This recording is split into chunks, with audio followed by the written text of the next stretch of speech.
Hi, my name is Jill Calvin. Like many of you, I'm an average everyday horse person who wants to do the best that I can to give my horses everything they need and want in order to live a long, healthy and comfortable life.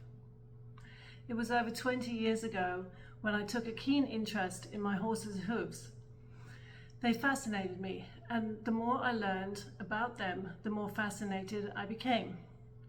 It was during that time I told myself if I ever get to study for my bachelor's degree in equine science, my final project is going to be about hooves, and here I am actually doing it now. This class, my final class at Post University, is an independent learning experience, which means students develop a learning plan under advisement of the professor and complete a supervised course of study within a speciality.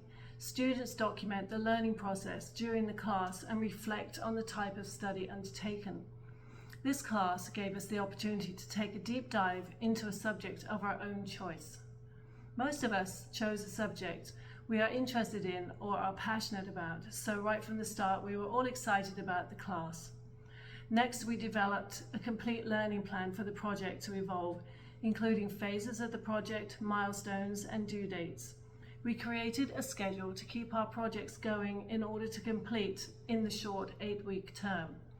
Next, we set about our research to identify and evaluate resources that support our subject matter, the learning plan and the project content. Some of us created spreadsheets that listed our resources, main takeaway points, quotes, citations, or an aha moment, anything we needed to remember to add to the project can be noted here on the spreadsheet and easily referred back to. I found that I often referred back to much of the knowledge and academic skills I have developed over the last 3 years at Post University. Using my structured learning environment toward building a project in this independent learning experience helped me to complete it in an academic manner. Having this opportunity to work independently, I found myself doing research in many more areas than I would never have done if not for this course. In doing so, I learned from my own interests and exploration and brought it all together in this academic project. Halfway through the class, we learned about the Feynman technique, which is a method of testing your own knowledge on a topic by explaining it simply and clearly so that a child may understand it. Later in the class, we were asked to think about our approach to building the final project in order to submit our term project draft for the professor to critique.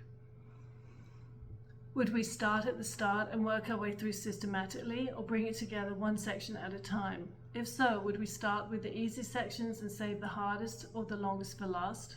It was interesting that the discussion board revealed that many of us worked on our projects the same way, by bringing the sections together, small and easy sections first, and then tackling the longer and harder sections later on. And what about the introduction and conclusion? When do they get written and added to the final draft? Usually at the end. The learning experience has taught me how to organize and prioritize a goal, how to keep on time and on track with the assignments, and how to think and act independently on an academic level.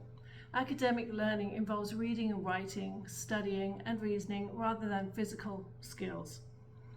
My deep dive into researching my chosen subject of horse hoof care and maintenance took me down a long and fascinating path of research, reading and gathering information, and then I got to compile it into a handout or booklet that will help other equestrians. The learning process of independent learning is more open and less structured than a traditional class, but it develops independent thoughts and allows for growth in the area beyond academics into everyday life. This course turned out to be more about the learning process of what we learned and how we learned from independent study rather than about the final project itself. I am proud of what I've accomplished during this class, and I've enjoyed the process. During the course, we created an end project that will be informative and useful for the equine industry. In doing so, we learned through research, academic skills, we learned of the challenges of independent study and how to deal with those challenges.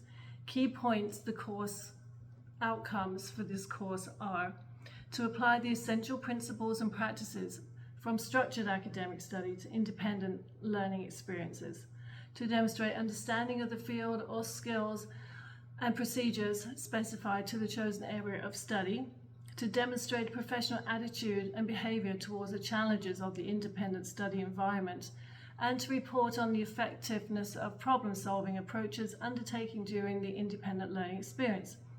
Now we have completed this course, I'd like to show you my end product, a handout or a booklet about the care and maintenance of horse hooves, horse hoof care and best practices, pros and cons.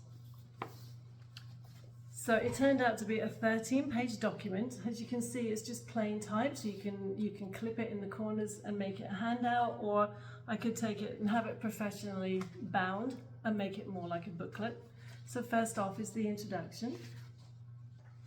And then I go on to explain, although briefly, thoroughly, the care and maintenance of the domestic horse's hooves. It goes on to a little bit of the history and how most people keep their horses, and what is some of the pros and cons of the way we keep horses today. Care of hoofs includes, it's just a few things there, because I think most people know it's pretty simple but important, the daily and regular picking of hooves and looking out for problems.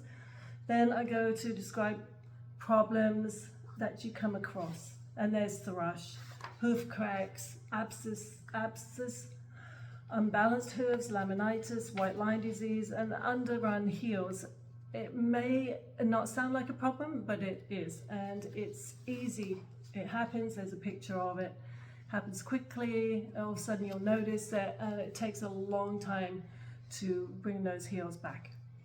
Now the basic mechanics of the hoof gives a lot of information of what the hoof is made of, like the hoof wall, the frog, the bars, digital cushions, the laminae, the coffin bone. Knowing what's contained in the hoof capsule, and indeed the mechanics of the hoof. This is the picture of the outside of the, and then on the next page is the picture that covers the inside mechanics of the hoof, and knowing how the internal hoof works goes a great way to the general understanding of the hoof. So then the pros and cons of shoeing a horse. As you can see, the pros, there are some. The cons of shoeing a horse, there are more. And then I go on to the pros of natural barefoot hoof care. Then there's a lot of those. There are some cons and some things to look out when you are transitioning from shoeing to barefoot. And then the conclusion, it's just a kind of a wrap up of, you have to be informed to make good decisions for your own horse's health. Well, thank you for listening to my presentation. If anybody would like a digital copy of that, just email me and I'll be happy to send it to you. Thank you so much.